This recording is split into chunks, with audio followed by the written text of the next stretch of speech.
She cried when I walked down the aisle. She said she was happier than me. A year later, I received an envelope from the maternity ward. Inside, a photo of a newborn and a signature. Your husband is a great father. This is a story about trust destroyed from within.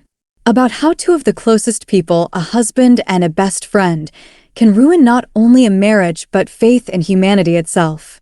But it is also a story of how a new strength is born from pain. My name is Brenda, I'm 29, and I always considered myself a happy woman. I work as a nurse in a hospital. I love my job and the people I save every day. But most of all, I believed in my small miracle, my marriage to Steve. He was attentive, calm, and caring. People said that men like him were rare, and I was proud that he had chosen me. At our wedding, my maid of honor was Elizabeth, my best friend since school. We had been through everything together: first loves, broken hearts, sleepless nights watching movies, and ice cream eaten out of desperation. She cried as I walked down the aisle and whispered to me, "You deserve this happiness, Bren. He is the best thing that ever happened to you." I laughed, hugged her, and back then it never crossed my mind how true her words would become, but not at all in the sense I imagined. After the wedding, Elizabeth stayed close, literally. She helped me choose the decor for our home, brought baked goods, and came over for dinner.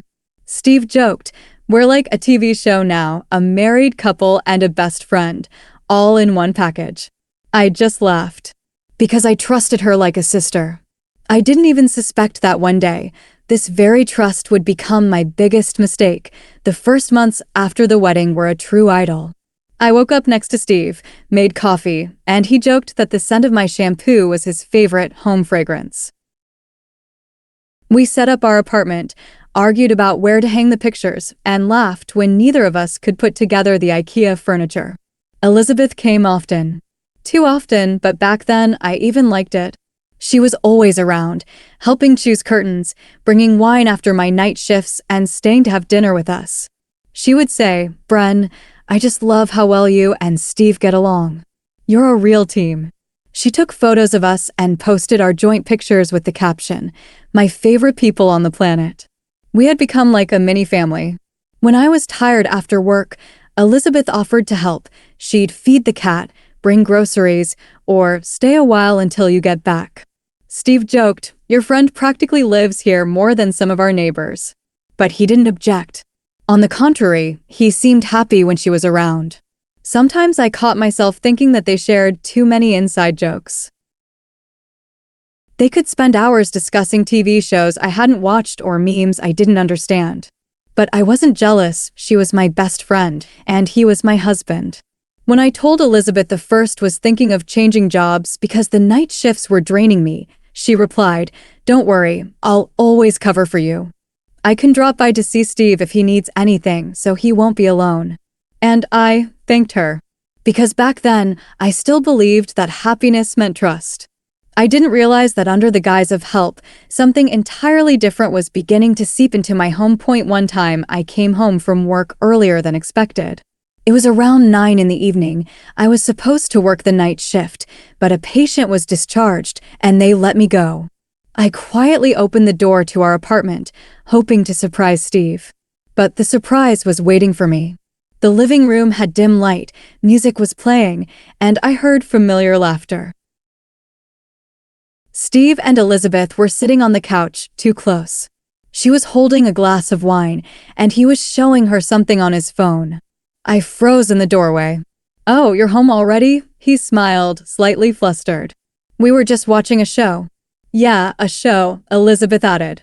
"You were the one who recommended House of Cards." I tried not to show how something inside me had gone cold. Maybe there really was nothing suspicious. But a strange feeling settled in me, as if a familiar home suddenly smelled of a stranger's perfume. The next day, when I told Steve I felt uncomfortable, he laughed. "Bren, are you jealous of Liz? She's your friend." "I'm not jealous, I feel like you two have been too close lately. You're just tired.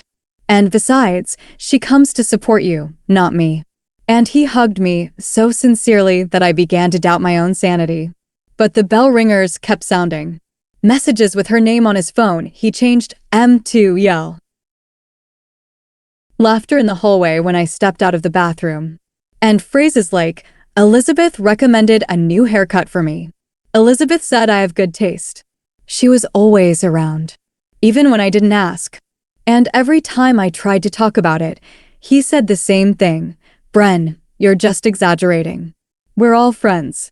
I believed him then, because it was easier to believe than to admit to myself that a crack was forming in my life, and the truth was beginning to leak out of it. A few weeks passed. I tried to ignore the little things, to avoid looking for suspicion where there might be none. But the truth cannot be hidden, even with the kindest intentions. One evening, I noticed that Steve started leaving his phone on silent more often. Before, he would toss it anywhere on the kitchen table, in the bedroom. Now, he always kept it close. And once, while he was showering, his phone flashed a notification. On the screen, a message from LZ. She used to be just Elizabeth. Now, initials. The text was short. I still remember how you looked at me that night. Everything inside me dropped. I couldn't even breathe. I stood there, staring at the screen while the water in the shower roared. When he came out, I put the phone back. And I said nothing. The next day, I pretended nothing had happened. I checked his reactions, catching every movement, every glance. And every time he said, Elizabeth, I wanted to scream.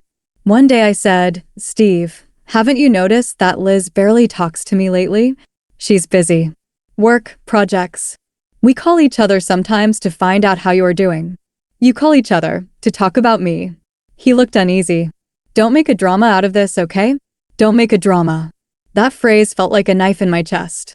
That same week, I returned from my night shift and saw 2 wine glasses in the kitchen. One with a lipstick stain. Not mine. On the chair, a scarf that I recognized immediately. Elizabeth's.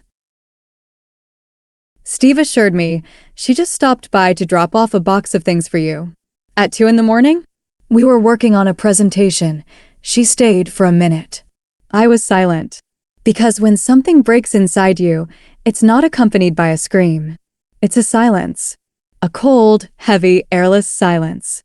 And it was in this silence that I first felt it. My home was no longer mine. When a person lies, they always leave small traces like breadcrumbs leading into the dark. I collected them for weeks. Crumb by crumb. One evening, I was coming back from work. It was around 10. It was pouring rain outside, and I was soaked. Only one thought was swirling in my head, a hot shower and bed. But when I drove up to our house, I saw a familiar car by the entrance. Elizabeth's. My heartbeat instantly sped up. The light in our living room was dim, the curtains drawn. I approached quietly. The door was unlocked. I walked in. The air smelled of wine and her perfume. On the couch, Steve, his shirt unbuttoned, and next to him, her. They didn't even hear me come in. Seriously?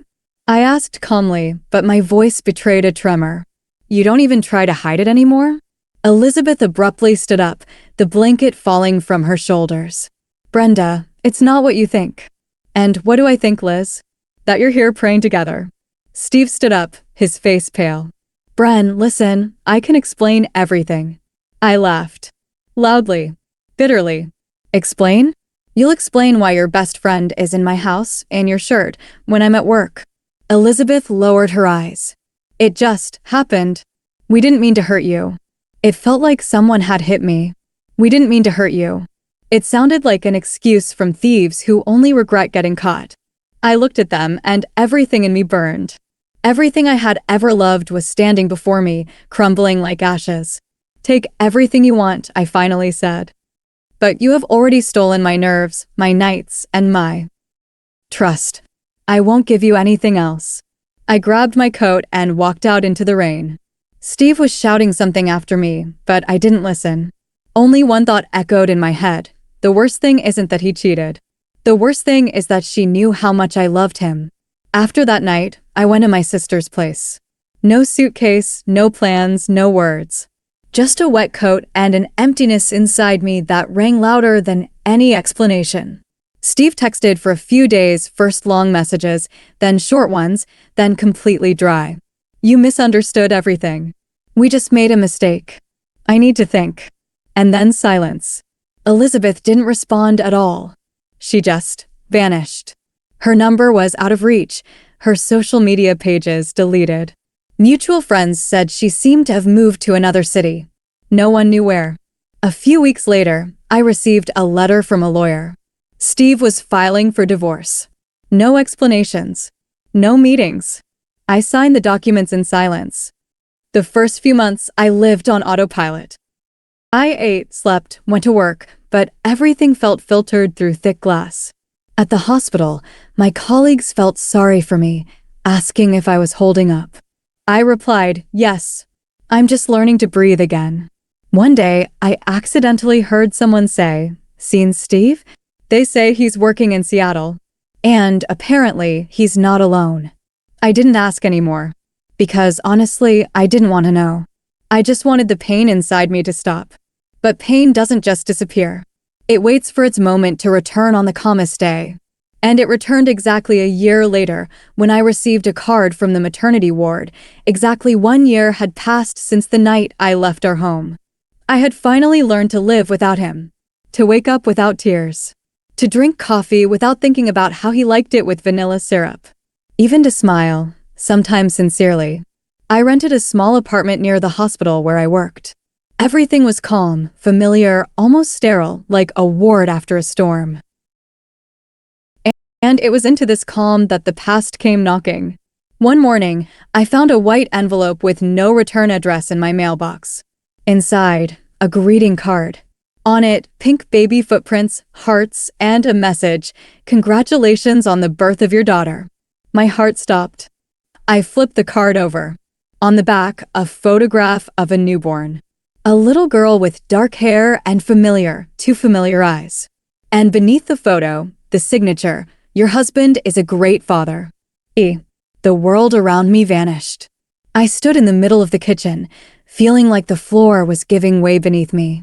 My hands trembled, my heart was pounding in my throat. I reread those words again and again. Your husband is a great father. My husband. Her child.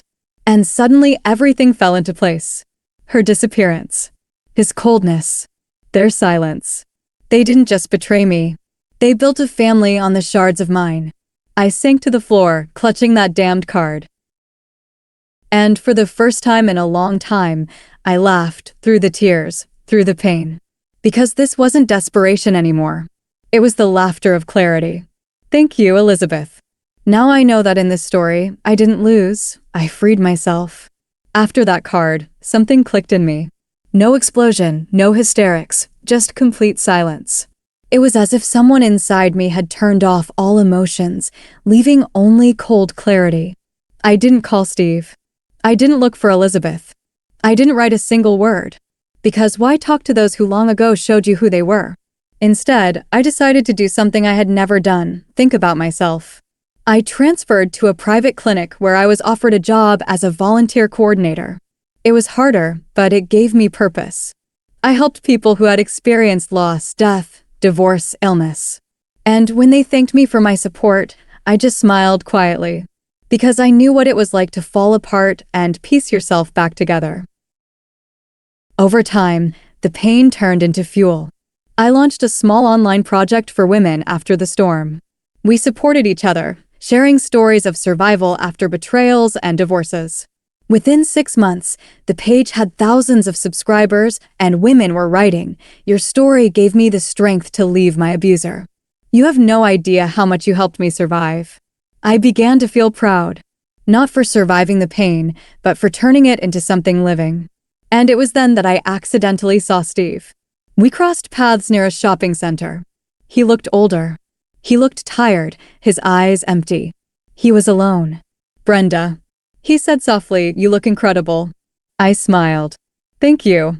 I just don't live in the past anymore." He wanted to say something, but couldn't. And I simply walked on. A few weeks later, a friend sent me a screenshot from Facebook. A photo, Elizabeth, with a caption, "Never let a man lie to you twice.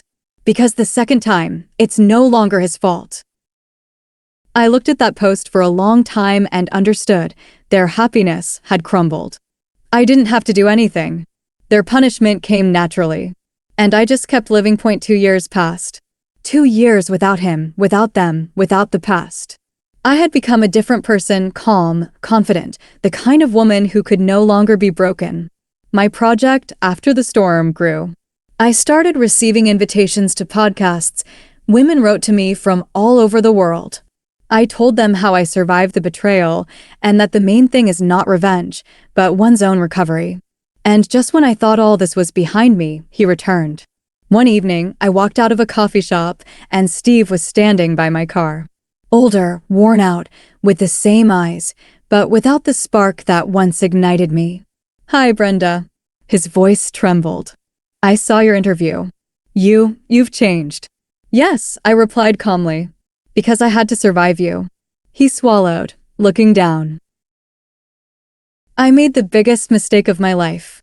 Elizabeth left. She says she can't stand my character. And then I found out she's seeing someone else. "I'm sorry you're going through that," I said without emotion. "But that's not my story anymore." "Brenda," he took a step closer, "I still love you. I swear I understand everything. I'm ready to start over if you'll only let me." I looked at him, and for the first time, felt nothing. No anger, no pity, no love. Just lightness. "Steve, you're too late. Can we at least talk?" "We already talked. Only then I was crying and you were lying." He lowered his head. "I ruined everything." "Yes," I nodded, "but thanks to that, I finally built myself." I got into the car, started the engine, and said, "And you know what? Thank you. Because if it weren't for you, I would never have become this woman." I drove away. In the rearview mirror, he stood in the rain, just like on the night I left. Only this time, I wasn't the one losing. This time, he was.